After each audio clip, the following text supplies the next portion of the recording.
पहले अपडेट तो ये है प्रियंका, श्वेता और सृष्टि की अभी अमृतपाल को लेकर कोई ऐसी जानकारी नहीं है कि अमृतपाल पर से एनएसए हटा है। अमृतपाल पर एनएसए को लेकर 22 मार्च को सुनवाई होनी है पंजाब हरियाणा हाई कोर्ट में, लेकिन उसके जो 7 साथी हैं उनको जरूर एक एक करके असम पुलिस जो है हैंडओवर कर रही है अमृतसर की पुलिस को। अमृतसर की पुलिस इस वक्त वहां गई हुई है, वरिष्ठ अधिकारी एसपी हैं उनके नेतृत्व में। मैं इस वक्त अमृतपाल के साथियों में से एक साथी बसंत सिंह दौलतपुरा के घर के बिल्कुल बाहर हूं और परिवार के लोगों से मैं बात करने की कोशिश कर रही हूं। मैं पहले घर दिखा दूं आपको, लेकिन परिवार के लोगों से मैं बात करने की कोशिश कर रही हूं। कोई इस वक्त बात करने को तैयार नहीं है। मैंने कुलवंत सिंह, इसके अलावा अमृतपाल के पिता से जरूर बात की है। उनका यह कहना है कि हम ये चाहते हैं एनएसए हटने के बाद अब जिन मामलों में, अलग अलग मामलों में जिस तरह से बसंत सिंह समेत अलग अलग लोगों को, अमृतपाल को अरेस्ट किया गया है, उनको छोड़ दिया जाए, क्योंकि परिवार ये कह रहा है कि जो आरोप लगाए गए हैं वो पूरी तरह से गलत है। यहां तक कि वो ये भी कह रहे हैं कि एनएसए के तहत अगर 2 साल के लिए इन लोगों को रखा गया था, पहले 1 साल का एनएसए था, फिर 2 साल के लिए एनएसए बढ़ाया गया,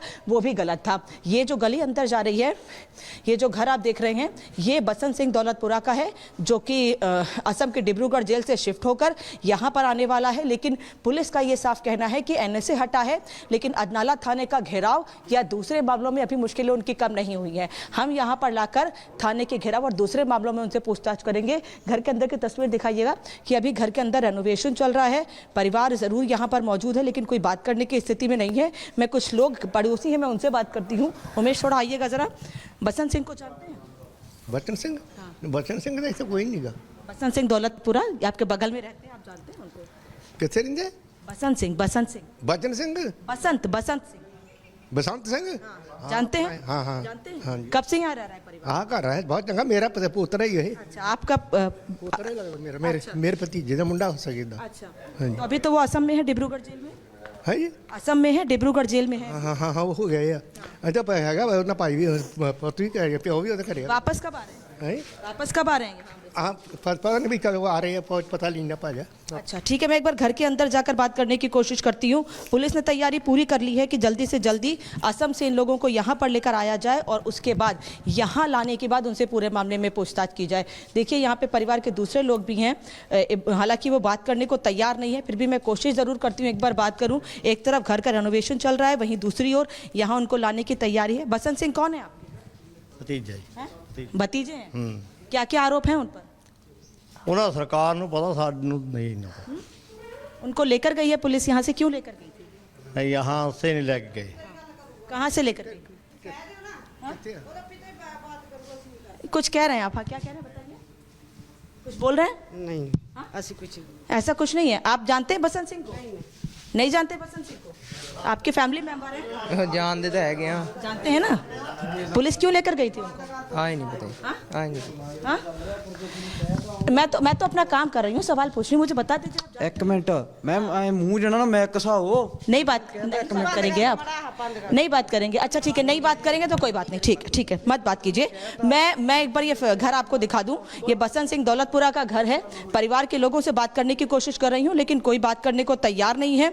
ये मोगा से थोड़ी दूरी पर जगह है। मैंने और भी लोगों से इसके पहले बात की है और कोशिश ये है कि जिन 7 लोगों को लेकर आया जा रहा है, उन 7 लोगों में से कई लोगों से हम बात कर सके, परिवार से बात कर सके और उनसे पूछ सके कि उनका क्या कहना है। लेकिन पुलिस ये साफ कह रही है, क्योंकि मामला एनएसए का है और एनएसए हमें हटाया गया है 7 लोगों पे से, तो अभी बहुत ज्यादा नहीं बताएंगे कि उन्हें कब लाया जाएगा, यहाँ पर कहां पर रखा जाएगा, आगे किन किन मामलों में उन पर किन किन धाराओं पर केस दर्ज किया जाएगा। अभी इसको लेकर कोई पुलिस कुछ बोलने को तैयार नहीं है। लेकिन हाँ, धीरे धीरे ये तस्वीर जरूर साफ हो रही है कि 22 मार्च का वो दिन है जब आखिरी समय पुलिस की ओर से लिया गया है कि कोर्ट में 7 लोगों को पेश किया जाए और 7 लोगों तस्वीर पहुंचा रही हैं और बता रही हैं। फिलहाल के लिए बहुत शुक्रिया। इसी बीच अब अगली खबर की तरफ रुख करेंगे और अब बताएंगे अपने दर्शकों को कि हिंसा का मास्टरमाइंड गिरफ्तार हो चुका है। इस खबर को विस्तार से बताएंगे।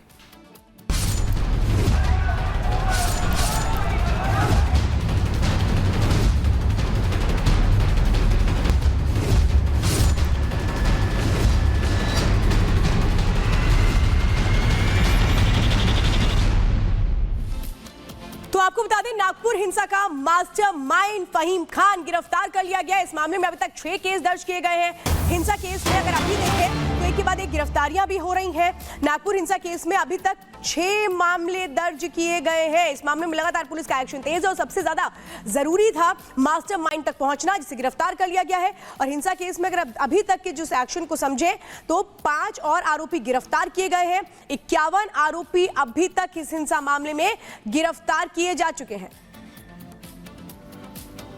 6 FIRs रजिस्टर हुई हैं, मतलब उस तरह में जो लिंक्ड हैं उसमें।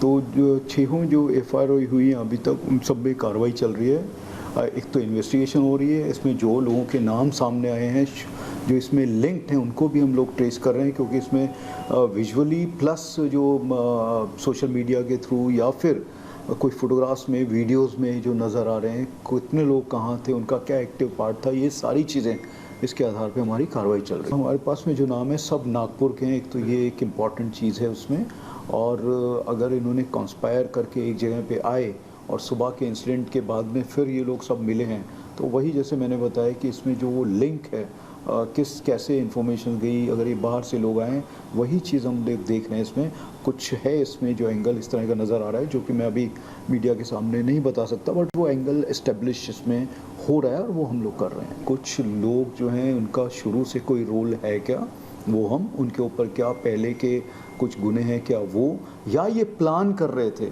ये सारा अभी एस्टेब्लिश होना बाकी है। क्योंकि 6 केसेस हैं, 6 केसेस में किस तरह से एक दूसरे के साथ में कोई लिंक जो भी है, वो लिंक में आपको सारी इन्फॉर्मेशन, क्योंकि इमीडिएटली नहीं हो पाएगा, हमको भी इन्फॉर्मेशन बाहर से बुलानी पड़ती है, उसके आधार पे जो है मैं आपको बता पाऊँ।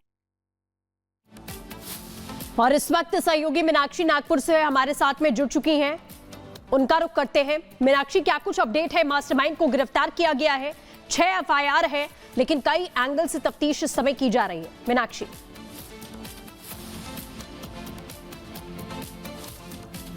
हिंसा हुई, जो उपद्रव हुआ, उसे लेकर के लगातार जांच की जा रही है। कल तक जो 5 FIR और 50 गिरफ्तार थे, अब उनकी संख्या बढ़ गई है, 6 FIR हो गई है और 51 गिरफ्तारियां हो गई है। जो मास्टरमाइंड बताया जा रहा है उसे भी गिरफ्तार कर लिया गया है और कोर्ट में जब पेश किया गया है तो साफ तौर पर 21 तारीख तक की रिमांड में भेज दिया गया है, कस्टडी में भेज दिया गया है। पुलिस अब उससे ये पूछताछ करेगी कि किस तरीके से इस हिंसा को फैलाया गया, किस तरीके से लोगों को इकट्ठा किया गया और उनके हाथ में जो लाठी डंडे पकड़ाए गए वो कहां से लेकर के आए, जो पत्थर लेकर के आए वो कहां से लेकर के आए।